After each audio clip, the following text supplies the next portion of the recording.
பக்தர்களுக்கு நமஸ்காரம். யாவருக்கும் உரைப்பம் பதிவில் நாம ஜோதிர்லிங்க ஸ்தலங்களின் பெருமையை பார்க்குறோம்.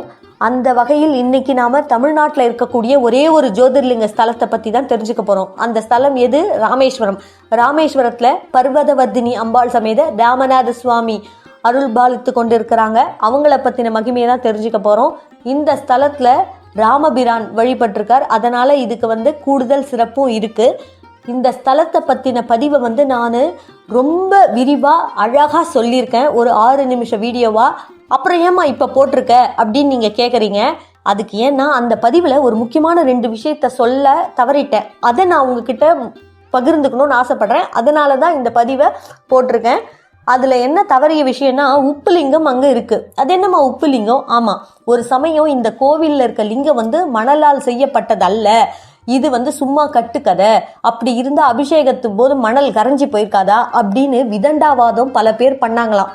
அப்போ பாஸ்கரராயர்னு ஒரு அம்பாள் பக்தர் இருந்தாராம். அவர் என்ன பண்ணாராம், தண்ணீர்ல எளிதில் கரையக்கூடிய உப்பை எடுத்து ஒரு சிவலிங்கம் பண்ணாராம். அம்பாளை வேண்டி, சிவனை வேண்டி அதுக்கு பூஜை பண்ணி அபிஷேகம் பண்ணாராம்.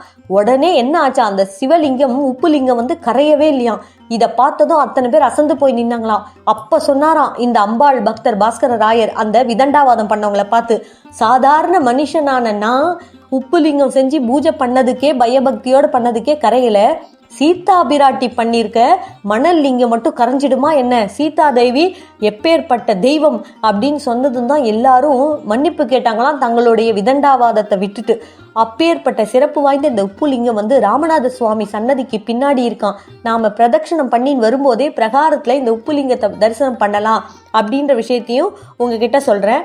அதோட இன்னொன்று விஷயம் என்னன்னா, 22 தீர்த்தங்கள் இந்த கோவில்ல இருக்கு. அந்த 22 தீர்த்தங்கள்ல நாம நீராடினால் நம்மளுடைய பாவங்கள்லாம் போய் புண்ணியங்கள் பெருகும் அப்படின்னு சொல்றாங்க. ஒவ்வொரு தீர்த்தத்துக்கும் ஒவ்வொரு பலன் இருக்கான்.